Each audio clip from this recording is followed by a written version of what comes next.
The other thing, as Jeff mentioned at the beginning of this, is that these are made out of plastic or vinyl. They are not latex. One thing with the vinyl caps is that you can dissolve the edge with acetone. Okay, so we're going to take this, going to wrap it up in plastic.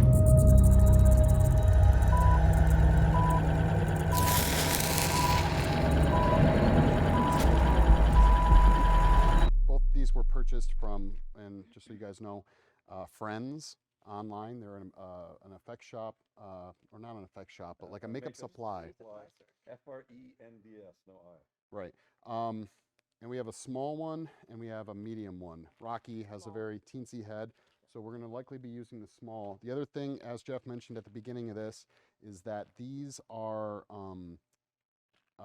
made out of plastic or vinyl. They are not latex, so just remember that. Now, are we going to include the ears or cover the ears? Rocky, that's up to you. I was going to leave that decision up to you. Do you want ears or do you want? Yes, I like ears, Kat. Of course you do. So we're gonna try and capture the ears in this, which can be a little bit trickier, but not always impossible.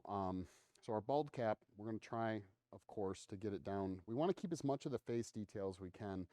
Having said that, sometimes with weird shaped heads, like Rocky has, we may have to go further down or whatever, but the point is, bald cap is exactly what it sounds like. It's to cover all the hair.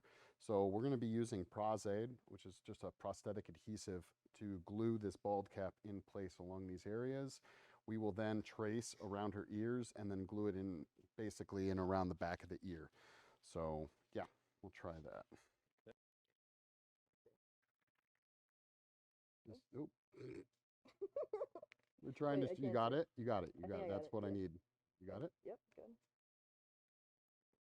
Good. Yeah. Can go. Let go. Let go. Okay. This is small. Yes. You have a teensy head. Okay, so what you may or may not have noticed was that Rocky held up her fingers like this, and having the model do that's always really helpful, because when their fingers up, they can catch it and you can kind of pull it over. I think we should probably do the cut for the thing right away before we try and fit it, right? Yeah. Her thing's a little off. So what we're looking at is, you can see right here that the hair from her braid is deforming the bald cap. So our decision first is going to be, we're going to cut this open and get that hair to come out first.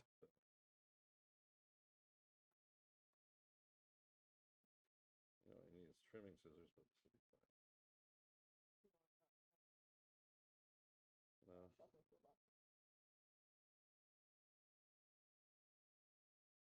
Can you hold it a little bit closer to the camera or show what you're doing? Oh, you mean a hole like that? I see. Okay. So again, if you create a slice, one slice, which apparently is, shame on me for doing, you can risk, while pulling the hair through, just that tear continuing on. And we don't want to do that. We don't want to worry about that. So if you go in and cut a circle, there shouldn't be as many areas for the tear to continue.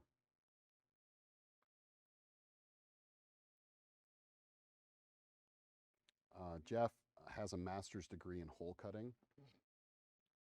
So, it's best that he does it. I need smaller scissors, but hey, we'll get this done. Hold on. All right, there we go. Okay. Mike, grab that. You should thread through now. Like, Mike should pull the end of it. And I got it. Oh, that's not a bad idea, Jeff. So we're going to take her ponytail here, and we're going to thread it through the hole first.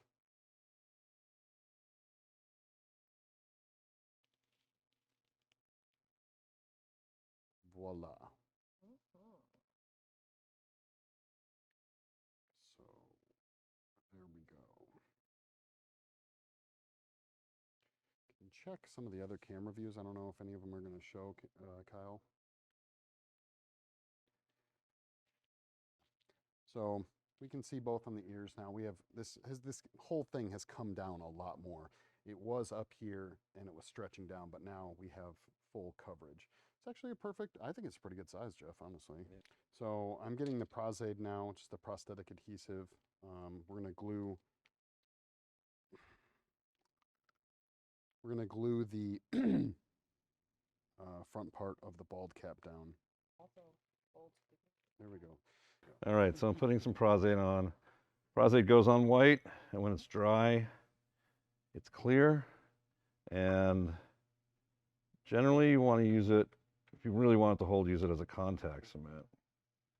So I would normally put some on the back side of the, or underside of the bald cap, but right now I am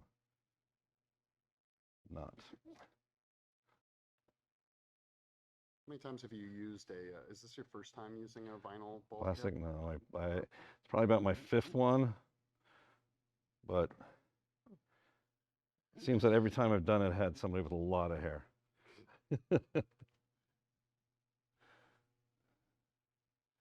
It does, though, if you have this on all day, it will start shrinking and may end up ripping and cracking. Certain TV show I was on, they had to have women who, I guess a serial, I don't know, some guy attacked these girls and shaved their heads. And we had to give them all shaved heads, and we had the bald caps. And one girl wasn't going to be on camera until about 3 in the afternoon, and we started at 7 in the morning. And by 3 o'clock, it had crawled up her head probably a good 2 inches and was starting to crack, split.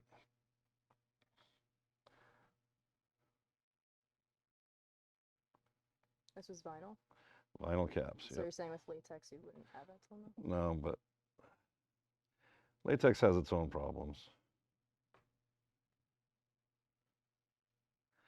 One thing with the vinyl caps is that you can dissolve the edge with acetone. Mistakes that a lot of people make with ball caps. I'm sure somebody's going to say I'm making a mistake, but you know, everybody's got their own way to do it. There's not one, just like with any makeup effects stuff, there's not one way. There's safe ways, but not necessarily one way. A lot of times people will try to pre-cut the ball cap completely for the ears, and then when you put it on and you're off by a couple of inches or the wrong direction, or it's ripping. A lot of people will also, I've seen a lot of people when they're putting the ball cap on have the model put their head forward and then put the cap on, but then when you put your head up, then it's going to start to wrinkle. So if you put their head back a little bit, and then when they put their head straight up, it's tight. So it's going to be a lot better looking. I'm doing great. So I'm going to start marking our hairline. Can you use the Sharpie? Okay. You forgot to do that on Other one. Okay. Ooh, what a sensation. I hate that. All right, so when I do mark the ear, I'll show you on the other side. I make a circle, and I'm not going to cut around the top of the ear. I'm going to cut inside so that it lays, or we can get it down inside the right area, the vinyl. Hey, Jeff, let's just turn.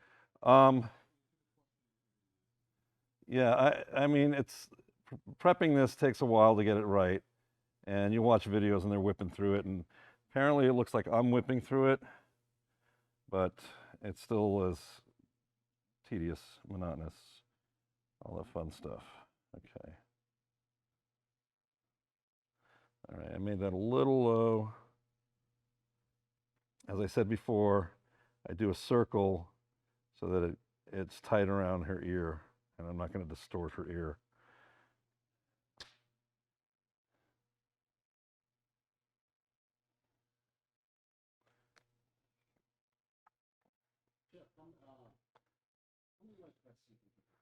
Oh my God, that's right. Okay, so in my life, I said earlier, I've been doing life casts, face casts since I'm about 12. I can't even tell you how many I've done. A lot of times when I was doing plays for organizations, I have to do life cast, and I never kept a life cast, never did a silicone one. I always did an alginate one. So once that life cast was gone, I never took another cast of it. And for a while, I was doing, I don't know, 6 or 7 plays a year, not counting doing, Halloween, doing stuff for haunted houses, doing movies, doing TV. I don't know how many face casts I've done, but I've done a ton.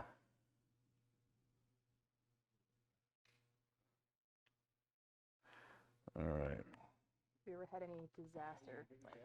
I've had disaster casts, if And you want to. So, what did you learn from it? Well, like I said earlier, I was working on somebody and they panicked at the last second, and I had to basically start all over. And of course, you always have that happen when you don't have enough materials with you.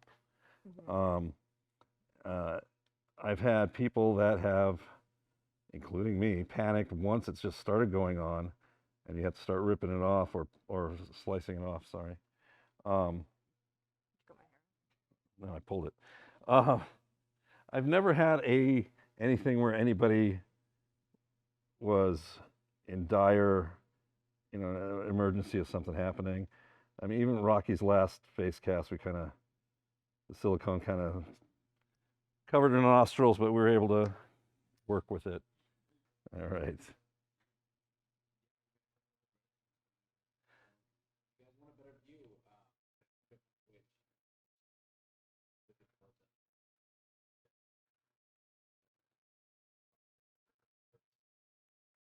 If anybody has a question, go ahead and ask. We can answer.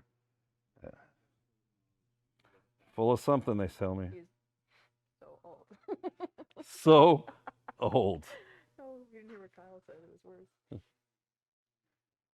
You got such a young mind, though. It's okay. Looks like, did our hole get bigger? Yes. Okay. You think we should put some tape or something on Yep. it? Okay. Also, just cut the excess ball cap off and just, prosate that around it. Do we have excess? Well, Not with Jeff's gonna cut not it. with all your furriness going on over here. No, I'll have some right here. That would look really entertaining.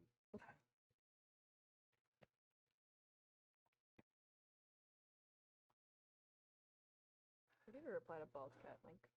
Hmm? Have you ever applied a bald cap yourself? Yes, a few times. Do you like the process, or do you hate the process? I hate the process.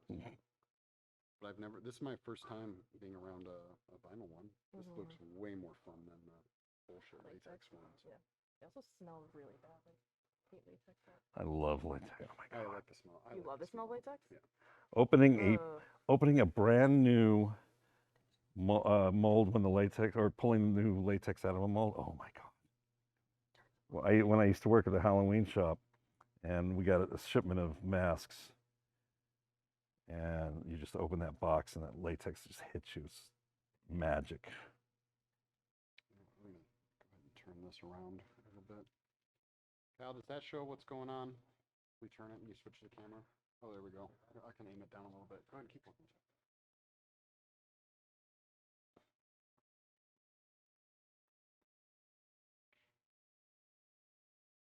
So Rocky, Yes, Jeffy. you've worn prosthetics. Mm-hmm. What was the biggest one you wore? Like how much did it cover? Or how much? Actually, it was this past Halloween. I bought, well, again, my face is very tiny, and for the most part, the prosthetics that you buy at Halloween stores, they're for the average Joe, and I'm very much tinier than the average Joe, so it was a full face prosthetic, but it also had a neck piece attached to it. It was an elderly gentleman prosthetic, and I wanted to be an elderly astronaut for Halloween. So it was like an old age makeup prosthetic, and it was in one piece. So getting all the edges down was nearly impossible. There were creases all over the place, again, because it was oversized for my very small face. But I wore a turtleneck and my hair covered the majority of the edges. So in a situation like that, it does not really matter, you know, how large or, you know, how unfitted the prosthetic is. So you've never worn like hand prosthetics or chest piece or I have not. oh, Yes. fun times when you get Yes. completely covered in glue. Yeah.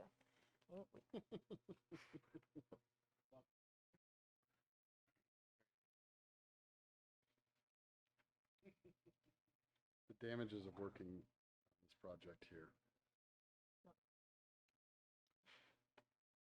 All right, I think this worked pretty well. Yeah. Yeah. Good job. Good job. You done with your side over there? You done with everything? No, I got to get on your side. Okay.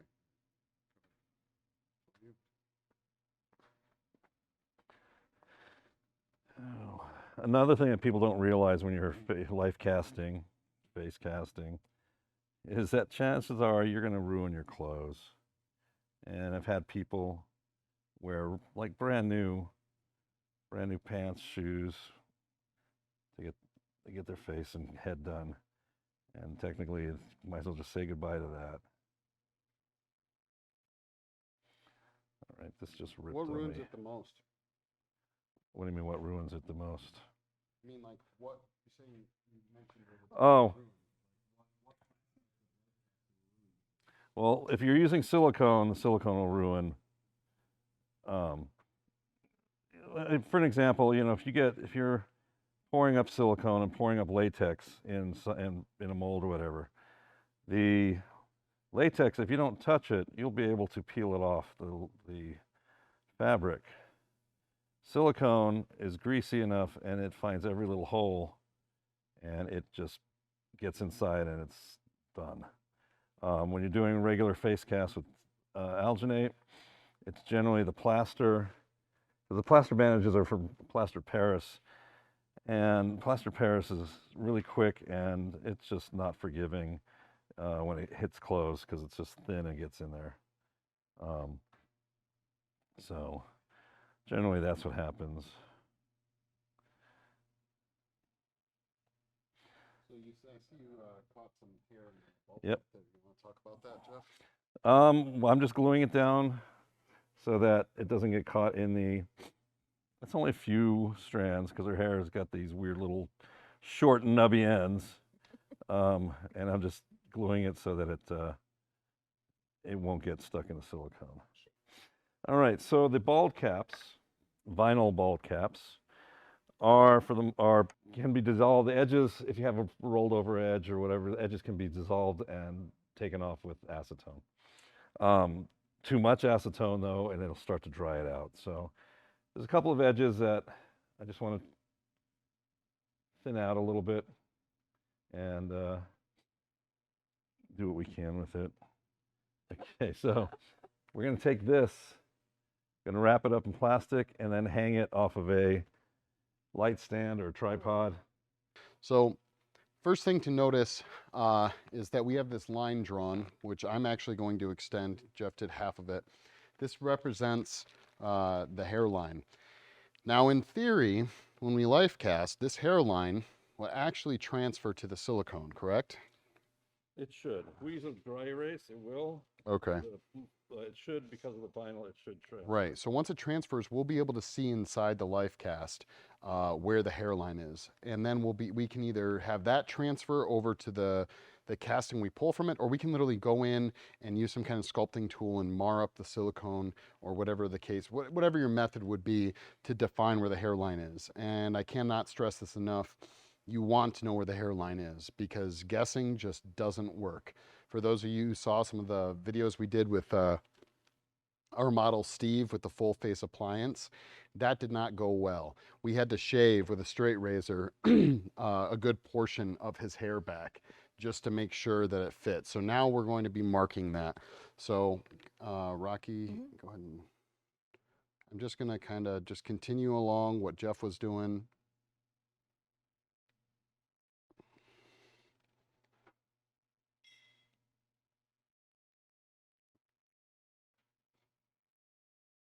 There you go. And that's more than enough. You can tell that Rocky has a little bit of a widow's peak going on right now, but that hopefully will transfer. Now going into what Jeff's doing. Kyle, if you want to transfer to the close-up real quick. I already did this, so I need. Oh, you already did this side? Let me switch. I did the main thing.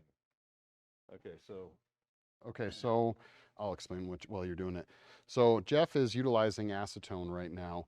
And what he's doing is he's going in because I think you might have heard him talk about is that acetone breaks down the vinyl that this is made out of. So you actually get to end up with a really nice, excuse me, a really nice edge. You can literally blend away the edge. So that's what he's working on right now.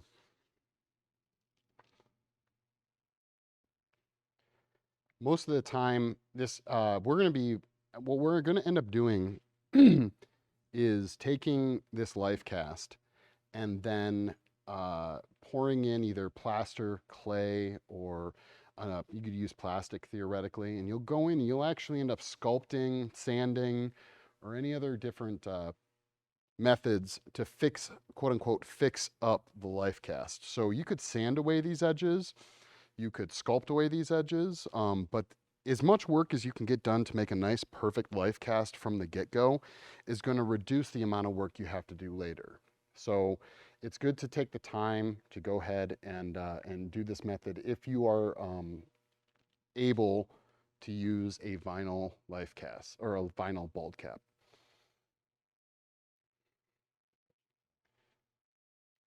Yeah, so I think we're doing good. I think this is a win. So, Jeff, are we good to move forward?